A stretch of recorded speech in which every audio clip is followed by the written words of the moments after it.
Good morning, children. How are you? आशा करती हूँ कि आप और आपका परिवार इस मुश्किल समय में एक साथ खड़े होंगे और एक दूसरे का ख्याल रख रहे होंगे। इस कोविड-19 जैसी महामारी में सरकार द्वारा जो समय समय पर हमें निर्देश दिए जा रहे हैं, उनका पालन भी अच्छे से कर रहे होंगे और दूसरे लोगों को भी जागरूक करने का प्रयास कर रहे होंगे।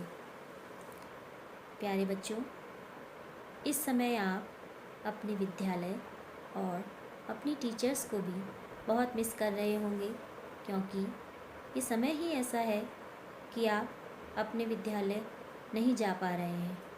जब एक बच्चा विद्यालय जाने लगता है तो उसे अपने स्कूल से बहुत प्यार हो जाता है और आप कई दिनों से अपने विद्यालय नहीं जा पाए हैं, लेकिन हमने समय समय पर आपको कुछ गृह कार्य दिया है और आपने उसको अच्छे ढंग से करके हमें भेजा है। लेकिन कुछ बच्चे उसमें ऐसे भी हैं जो इस गृह कार्य में अपना ध्यान नहीं दे रहे हैं। अब उनसे भी मेरा अनुरोध है कि जो हम अपना पाठ्यक्रम संबंधी वीडियो बनाकर आपको भेज रहे हैं, उसके अनुसार इस गृह कार्य को करें और सुचारू रूप से अच्छी लेखनी में उसे हमारे पास कर भेजें। तो मैं मिसेस पूजा नेगी, आपकी हिंदी टीचर, आज की क्लास शुरू करती हूँ। तो now class 8, open your book of Hindi literature. सभी बच्चे अपनी अपनी किताबें खोल लीजिए। सृष्टि, जिसमें आपका पाठ 1 है कविता। नाम है यह है भारत देश हमारा। आपके देश के ऊपर, भारत के ऊपर यह कविता लिखी गई है।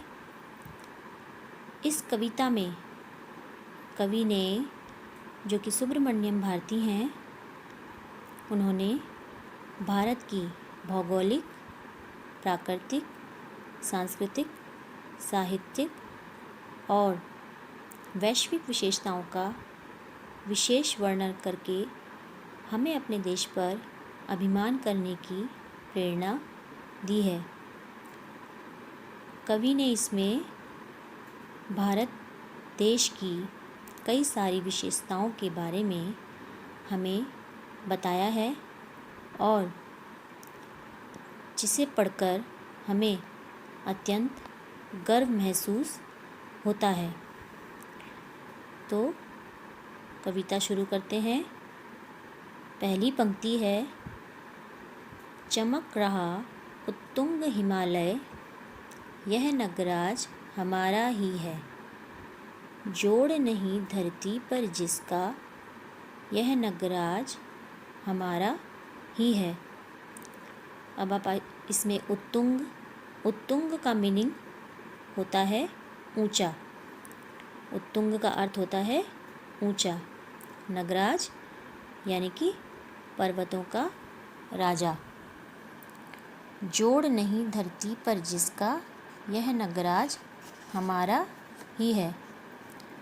अर्थात यह जो ऊंचा पर्वतों का राजा हिमालय चमक रहा है, चमक रहा उत्तुंग हिमालय है ना, तो यह जो ऊंचा, उत्तुंग मतलब ऊंचा, यह जो ऊंचा पर्वतों का राजा हिमालय चमक रहा है, यह नगराज हमारा ही है। मतलब नगराज, नग, जैसे नग होते हैं, सोना, ये सब चमकते हैं ना, यह नगराज हमारा ही है, यानी कि यह हमारा है। पर्वत जो है ये भारत में है, यह हमारा है।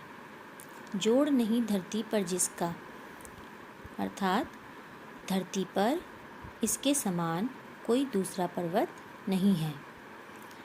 यह नगराज हमारा ही है, यह हिमालय हमारा ही है। तो पहली दो पंक्तियों का अर्थ समझ में आया। यह जो ऊंचा पर्वतों का राजा हिमालय चमक रहा है, यह हमारा है। धरती पर इसके समान कोई दूसरा पर्वत नहीं है। यह नगराज यानी कि यह पर्वतों का राजा हमारा ही है। अब अगली लाइन देखेंगे। नदी हमारी ही है गंगा, प्लावित करती मधुरस धारा। नदी हमारी ही है गंगा, प्लावित करती मधुरस धारा। बहती है क्या कहीं और भी ऐसी पावन कलकल धारा। अर्थात नदी हमारी ही है गंगा, प्लावित करती मधुरस धारा। मधुरस धारा मतलब मीठे रस के समान, धारा मतलब पानी, जो पानी चलता रहता है, जलधारा।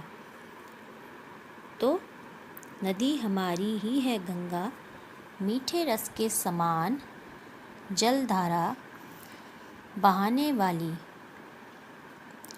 गंगा नदी भी हमारी ही है। मधुरस धारा मतलब मीठे रस के समान जलधारा बहाने वाली गंगा नदी भी हमारी ही है। बहती है क्या कहीं और भी ऐसी पावन कलकल धारा। कलकल मतलब जैसे पानी कलकल की आवाज़ करता है, उसमें से एक साउंड निकलता है, एक आवाज़ निकलती है। तो बहती है क्या कहीं और भी। तो कवि कह रहा है कि क्या कोई ऐसी नदी है और जिसमें ऐसी ही धारा बहती है।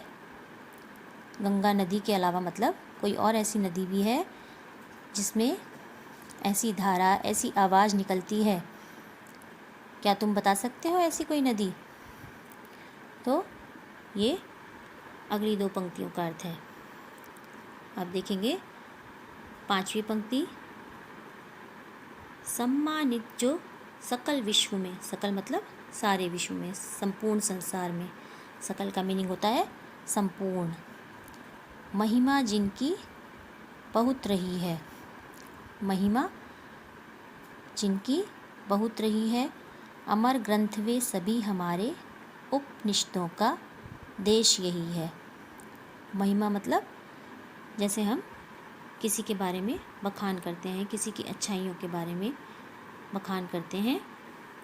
तो सम्मानित जो सकल विश्व में, जो संपूर्ण विश्व में, सारे संसार में जो हमारे ग्रंथ हैं, जो हमारे वेद पुराण हैं, जो हमारे पूजनीय ग्रंथ हैं, जो ग्रंथ सारे संसार में सम्मानित हैं। और महिमा इतनी है उनकी कि सभी ने उनको स्वीकारा है, मतलब सभी लोग उनको मानते हैं। तो वो अमर ग्रंथ भी हमारे ही हैं, मतलब वो भी भारत में ही उनकी रचना हुई है, भारत में ही उनको लिखा गया है। उपनिषदों का देश यही है, यह वही देश है जहाँ सारे उपनिषदों की रचना हुई है।